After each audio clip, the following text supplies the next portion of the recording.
Ассалаумағалейкум қазақ елі. Армысыздар. Мынау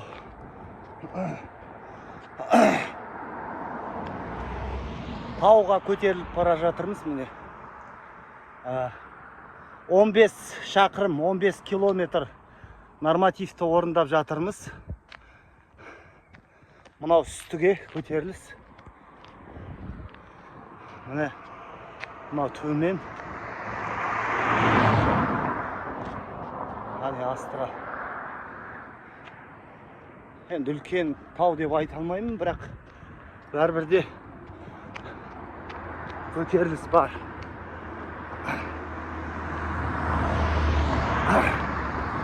Кішкене мынау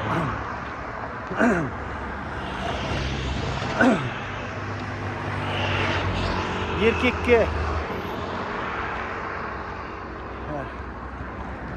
дауыс естілмей жатыр. Еркекке негізі отыруға болмайды көп. Компьютерде, тиктокта. Егерде мысалы тикток, интернетте 3 сағат отырсақ, онда күнне кем дегенде 15 километр жүру керекпіз.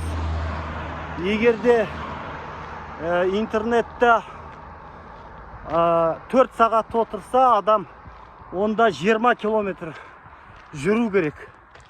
Енді біз 50-ге келіп қалдық. Бізге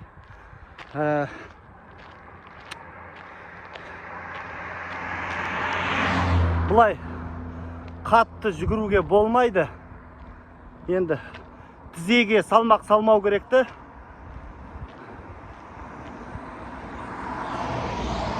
Тізеге салмақ салмай, жай жүрсек, осы 15-20 километр жүрсек жеткілікті. Жақсы достар.